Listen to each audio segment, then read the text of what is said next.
Salut tout le monde! Et coucou tout le monde! Bienvenue dans cette nouvelle vidéo. Et cette vidéo, c'est la spéciale 1 an. 1 an qu'on est sur le bateau, bon un peu plus, hein, on a un peu traîné. ça fait ça fait un petit peu plus d'un an. Ouais. Ça fait 1 an le 24 janvier. On est parti de chez nous le 21 et on est arrivé le 24. Une nuit sur la route, une nuit sur la route, Paris, une parce nuit que à comme Paris. on est parti avec Boudin Blanc, il y avait toute une transaction à faire. Parti en voiture de Nice. Et on est le 28 mai. Donc on est quand même en retard. On est beaucoup en retard. Mais ça nous paraissait bien de vous faire une vidéo des 1 an et de vous en parler un petit peu. Parce que c'est pas une vie tout à fait commune non plus. C'est bien d'expliquer un petit peu toutes les choses, que ce soit les points positifs ou les points négatifs. Il n'y a pas que du positif, il n'y a pas que du négatif. En fait, vous faire un récap un petit peu de l'année passée. Pour ceux qui n'ont pas vu ce qu'on faisait aussi avant, hein, on n'est pas arrivé direct sur le bateau comme ça, on a eu une vie avant. Oui. Comment on est arrivé là et pourquoi Mister Tong et comment ça se fait 1 an avec Mister Tong. Ah oui, c'est vrai qu'on devrait faire parce que moi j'ai pris quelques petites notes avant. Mais ouais, j'ai commencé au départ de chez nous. Mais t'as raison, il faut un petit peu réexpliquer quand même. Alors, salut, moi c'est Jay. Moi c'est Nad. J'ai toujours 45. Ouais, ça évolue plus là. Lui en fait. Il vieillit, moi je vieillis pas. C'est ça. Je me suis arrêtée à 45. En même temps, j'ai un peu de marche, je suis un peu plus jeune. On a 3 enfants, accessoirement. Ouais. 2 font pour lui et 1 en commun. Nad avait déjà 2 enfants. Voilà, elle avait pris un petit peu d'avance. Et que Jay a élevé quand même. En parallèle avec leur père, mais... Les enfants vivaient avec nous quand même. Ils étaient avec nous non-stop. Hein, complètement.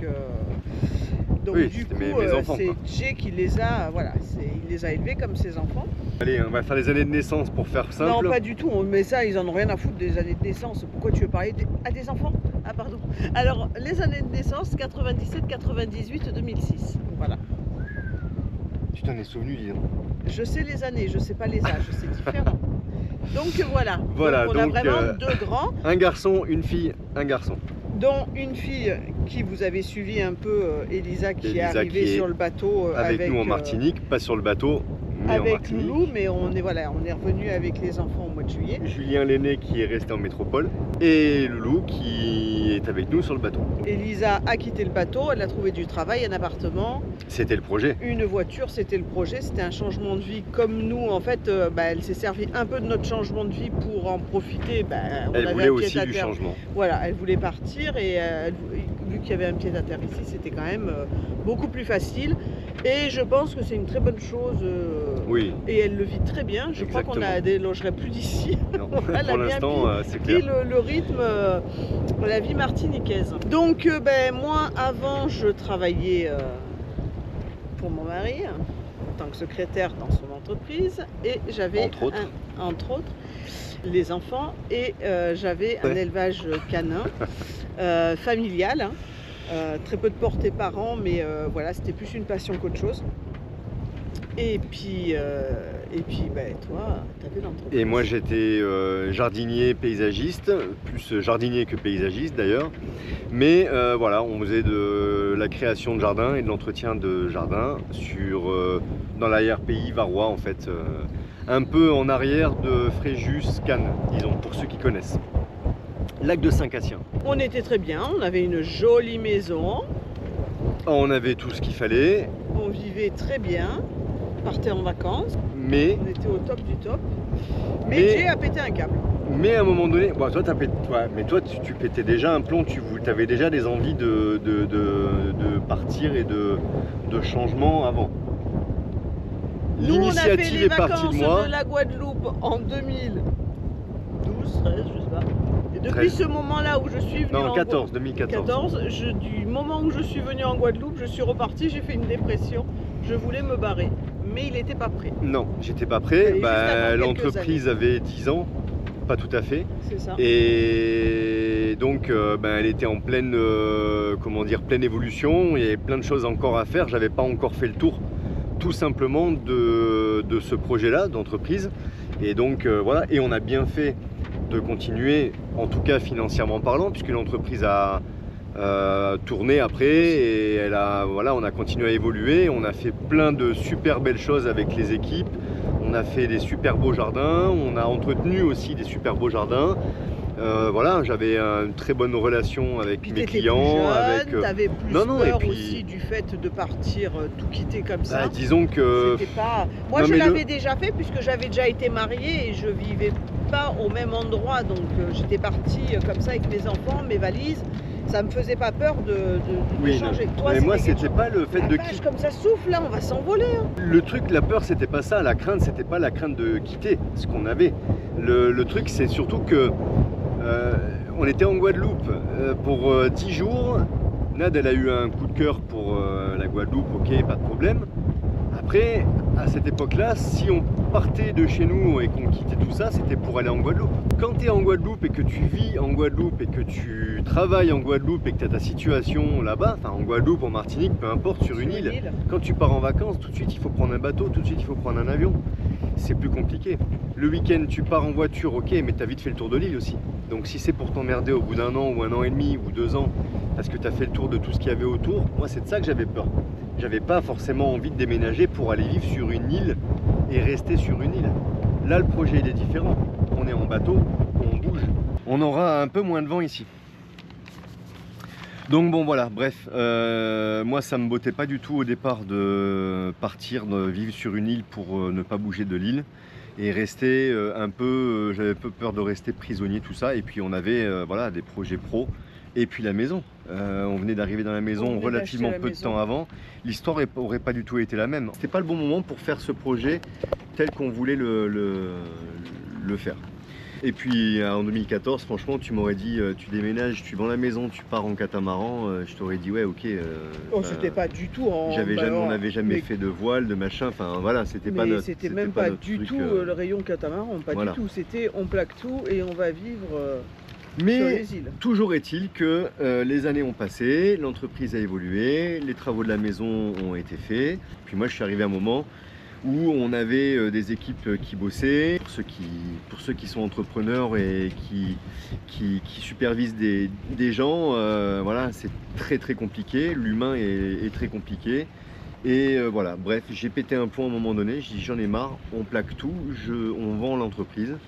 Et on change, on fait autre chose. Et petit à petit, en fait, on avait passé des vacances ici aux Antilles, aux Grenadines, sur une semaine sur un kata quelques temps avant. Et donc, ça a été un peu le déclic. On a dit tiens, et si finalement on partait, et pourquoi pas. Donc le projet est né comme ça. On ne savait pas du tout si on allait trouver un bateau ici aux Antilles. C'était pas du tout le projet au départ. On cherchait éventuellement un kata à acheter, mais pas forcément à ce moment-là. On n'avait pas encore vendu l'entreprise, pas encore vendu la maison. Donc je crois qu'on a eu la réponse des acheteurs de l'entreprise quand on était ici en vacances. Mais Nad avait déjà pris des rendez-vous avec des brokers quand même pour aller voir. On a été voir quoi, 3 bateaux, 4 bateaux. Ouais, 4 bateaux. J'avais anticipé un peu, quitte à être là, c'est quand même le parc où il y a plus de bateaux à la vente. Ouais, voilà, il y a beaucoup. Donc c'était intéressant. Ensuite pour les vacances, Loulou avait déjà pris la décision de ne plus venir avec nous. Oui. Alors que au départ, il faisait partie du projet. Voilà. Puis l'âge avançant. En 2020, quand on a démarré le projet, il devait venir avec nous. Mais entre-temps, il a travaillé, il a fait son CAP, il a eu les copains, les copines et tout. Et il s'est dit, moi, je ne viens plus avec vous. On s'était dit, on se fait les dernières vacances. Parce qu'on on savait très bien qu'on ne pourrait plus faire de vacances derrière. Hein, parce qu'il faut être... Forcément. Enfin, on est en vacances à l'année, hein, qu'on soit bien d'accord. Oui. Attends, je sens que tu glisses. Non. On est en vacances à l'année, hein, mais voilà, on n'aurait plus eu les moyens de prendre un billet d'avion, d'aller se louer quelque chose avec une voiture, de partir en vacances. Ça arrivera peut-être après dans d'autres endroits. Mais pour l'instant, on est sur le bateau, donc, les conditions sont comme ça. Donc là, je sens que ça va durer 3 plombes. Alors, tu sais quoi? Ça va.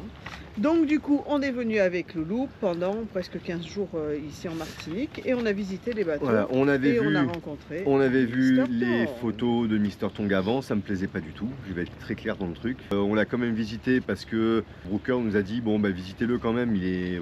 Ça vaut le coup. Si je t'emmerde, tu me le dis? Ben ouais, mais ton bracelet, parce que je lui ai Mais fait c'est des pas très bracelets, grave. hein, il avait dit que je lui faisais pas de bracelet, mais entre-temps, j'y en ai fait 2. Tu crois qu'il l'aurait dit à la caméra que Non, j'avais je fait vais des les montrer bracelets? après. Il s'en fout complètement. Mais par contre, il a son bracelet qui se vire. Alors j'essaie de faire un nœud, mais avec mes ongles, c'est pas possible. Ok. Donc, on est venu voir Mr. Tong, et puis voilà, 2 jours après, on avait la réponse de la banque des acheteurs pour l'entreprise. Donc, on est revenu voir Mr. Tong. Avec Et Loulou, puis, avec parce que Loulou, la qui première fois, il n'était c'était... pas venu. On a dit, tiens, pourquoi pas. Finalement, construction amateur en contreplaqué, ça veut aussi dire que c'est un bateau facile à réparer. N'importe où. N'importe où on sera, parce que le projet quand même au départ, même Il encore suffit juste de aujourd'hui, trouver de la résine et du c'est bois. de voyager quand même plus loin que l'Arc-en-Tillé. Il n'était pas très vieux, il n'avait pas encore 9 ans. Il paraissait très bien. Pour ceux qui connaissent un peu l'histoire de tout ça, mais ça, la vidéo des travaux, tout ça, elle viendra plus tard. L'histoire était belle, le broker nous a fait visiter, les propriétaires nous l'ont présenté. Ils nous ont un peu enjolivé l'histoire et le bateau et l'entretien et tout ça. Et puis voilà, donc on s'est dit, tiens, pourquoi pas, les moteurs n'ont pas beaucoup d'heures, il est équipé un peu en solaire, il avait... Enfin, voilà, tout était bien, il n'y avait aucune raison de se douter de quoi que ce soit. Il a finalement pris la décision de mettre une option dessus. Et on est revenu 2 mois après, même pas, 1 mois et demi après, finalement, pour l'expertise maritime. Donc on a pris un billet d'avion, on est venu, on a fait faire l'expertise pendant 3 jours. On était 3 jours à bord du bateau, ce qui nous a permis de faire un gros bilan avec les anciens propriétaires pour tout ce qu'il y avait dans le bateau. Et puis l'expertise est ressortie magnifique, merveilleuse. On a validé le et bateau. on a validé le bateau. On a signé le compromis en avril. La signature définitive de la maison avait été faite, puisque entre temps on avait signé la maison, le compromis. On avait vendu la maison. Et donc voilà, donc tout s'est enchaîné comme ça. Septembre, 3 premières semaines à bord du bateau pour faire un petit bilan de tout ce qu'il y avait à faire, pour installer vider un petit peu, vider le bateau, voir un peu ce qui était bon, pas bon, à faire, pas à faire. Organiser. Et puis l'excitation de venir sur le bateau. On est arrivé sur le bateau, c'est Michel, notre broker, qui nous a ramenés. C'est ça. On avait les larmes aux yeux quand on est arrivé sur le bateau. On s'est dit, bah, ça plus y est, de quoi. Maison. On avait vendu la maison. Ouais. On avait laissé Loulou dans un mobil-home, dans un camping en bas de chez nous, juste en bas de la rue. C'est ça. Qu'on avait loué pendant 2 mois, parce qu'entre temps on avait re-signé pour un appartement, mais bon, il y avait le delta des 2 mois.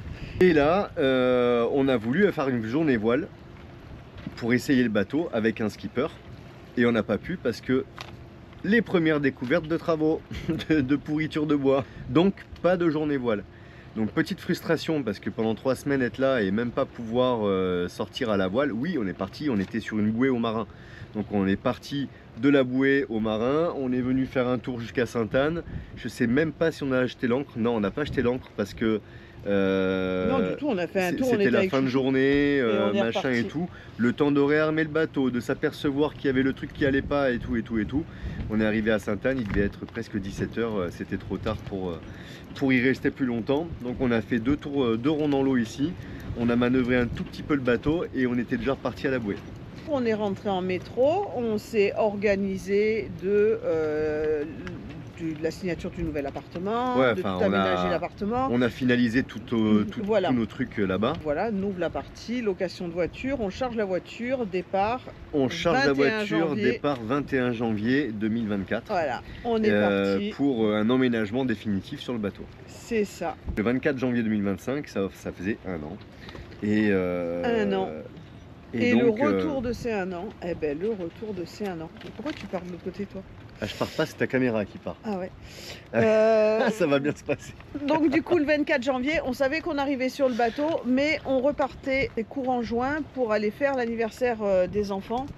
Enfin, tous les 3 du mois de juin. Voilà, le mois de juin et du moins les 18 ans des Louanes. On avait dit on fait un test, on le laisse, on voit comment ça se passe. On avait dit dès le départ, s'il reste de toute façon là-bas, au pire des cas, on laisse un ado de 17 ans là-bas, ok, mais en même temps, si ça se passe pas comme il faut, il avait toujours l'option de, si ça lui plaisait pas, de revenir. 8 heures de vol, hein. Donc déjà, entre-temps, on prend nos marques à bord, on fait des manœuvres, parce que là, tu grilles des étapes. On fait les premières manœuvres avec le bateau, on prend 2 skippers différents, on a fait des manœuvres dans le chenal du marin manœuvres avec des pare-battes d'hommes à la mer. On a fait plusieurs manœuvres, pas fait à la marina, mais on l'a fait dans le canal avec un pare-batte et un poids pour venir faire comme si on prenait une place de port à quai en marche arrière. On a fait plein de manœuvres comme ça. On a été 2 fois ou 3 fois, je sais plus, à la station, au quai, au ponton de la station à essence avec le Qatar pour faire des manœuvres, donc à pontage en longside. Et voilà, donc on a fait quand même tout ça. Les premières mauvaises nouvelles du bateau, parce que forcément on s'en aperçoit, etc. Donc en pied de mât, on vous met des photos, des trucs tout au long un peu de la vidéo pour que vous puissiez voir un petit peu l'évolution de tout ça. Elisa vient en vacances pendant une dizaine de jours avec une amie à elle à bord du bateau. On était toujours à la bouée du marin. On devait faire une sortie voile là aussi, mais en faisant contrôler le gréement, on s'aperçoit que les baobans montrent un petit signe au niveau du certissage, donc un petit renflement. Donc on prend la décision de faire réparer, enfin de faire changer nos baobans. On les amène ici au marin. Ça devait durer 10 jours, ça a duré 1 mois et demi. Bon bref, voilà. Les premières petites découvertes aussi de comment ça se passe aux Antilles et tout ça, parce qu'il y a quand même toujours un peu des délais. Enfin voilà, c'est un peu, tout le monde a un peu les mêmes rencontre un peu les mêmes problèmes ici. Mais ça fait partie du jeu, c'est comme ça. Elisa et son amie repartent. C'est aussi ça qui a fait prendre la décision à Zaza de finalement venir déménager ici. Elle a pris sa décision dans le mois qui a suivi son retour finalement. Alors là, à ce moment-là, j'ai envie de dire que déjà le budget était encore un peu là, puisque on n'avait pas encore découvert de gros problèmes sur le bateau. Donc on avait notre petite vie, notre petit train-train qui commençait sur le bateau, notre vie à bord, et puis tout se passe bien. Commencent en fait les infos constructives, les bonnes expériences et tout ça, et donc ben voilà, tout ça c'est des super souvenirs aussi, puisque depuis qu'on est arrivé ici, en fait, on se rend compte qu'on apprend, mais grave tous les jours quoi. On était à la bouée, on a fait quelques connaissances, des belles connaissances. On s'est inscrit aussi au yacht club du marin, ouais, c'est ça. Ce qui nous permet aussi d'avoir un pied-à-terre pour le courrier, tout ce qui est courrier, colis et tout. Et c'est super sympa. Le premier vendredi du mois, ils font un apéro, soirée et tout. Franchement, on se retrouve tous là. Puis ça permet de créer un lit, des liens, de rencontrer des gens qui, voilà, tu as besoin d'un truc, tu peux avoir des conseils. Je me rappelle, j'avais rencontré quelqu'un qui était pro là sur le marin, il m'a donné des conseils. Enfin voilà. Voilà. Et puis, très intéressant. On a rencontré en fait à la bouée devant nous, on avait Alain qui c'est lui qui nous a dit qui nous a conseillé d'aller faire un tour au yacht club. Il nous a aussi d'ailleurs donné des premiers conseils pour le bateau aussi. On rencontre un jour en rentrant aussi les VAD, et là commence l'histoire avec les VAD, avec YouTube, puisque on l'a déjà expliqué, mais Nad avait dans un coin de la tête de faire une chaîne YouTube pour pouvoir documenter un peu notre voyage pour la famille, les amis, tout ça au départ, et puis voilà, pour partager un peu ce voyage. Mais c'était resté dans un coin de la tête. Et moi j'étais moins chaud. Ouais, j'étais moins chaud. Oui, j'étais moins chaud, c'est vrai. Donc du coup, j'allais pas le faire toute seule. Il reste quoi, 1 mois, je crois, un truc comme ça, ou 5 semaines. Et puis on sympathise, et puis on passe des moments ensemble. On a passé plein de bons moments ensemble. Voilà. On était tous les deux, quand je dis tous les deux, les deux bateaux, on était à la bouée, pas loin, des novices, tous les deux aussi. Donc en fait, voilà, coup de cœur. On va pas se mentir, nous on était un peu dans un on était dans un très mauvais mood quand ils sont arrivés. Parce qu'on avait commencé à s'apercevoir de problèmes sur le bateau, ça nous paraissait insurmontable. C'était un peu le rêve qui s'effondre et beaucoup de questionnements et tout ça. On vous reprend là, on a changé de place parce que on avait commencé ça ce matin. Et entre temps, il a fallu que j'aille au marin. J'avais oublié qu'il y avait un colis à récupérer à la poste. Donc on était vraiment dans une mauvaise période quand les VAD sont arrivés. Ça nous a donné un coup de peps parce que... Et en même temps, la chaîne s'est créée. Et puis bon, vous avez vu la suite des événements. Un an de chaîne, les vidéos, ce qui nous a bien occupés. Et ce qui nous permet aussi, de relativiser un petit peu plus. Ça nous a surtout permis de relativiser dans le sens où Jérém, il a, pour ceux qui connaissent les VAD, donc beaucoup d'entre vous, ils ont rénové quand même pas mal de véhicules, etc. Donc les travaux, même les travaux structurels sur un véhicule, etc. Ça lui fait pas peur. Voilà, ça lui fait pas peur. Attention, c'est pas du tout la même chose qu'en bateau, hein, on est bien d'accord, une soudure qui lâche sur la route c'est quelque chose, bien que ça peut être quand même très dangereux. Un bateau c'est quand même encore autre chose. Mais n'empêche que ça nous a redonné un peu de l'espoir. Et puis en même temps, dans le même temps que ça, on a aussi rencontré des gens.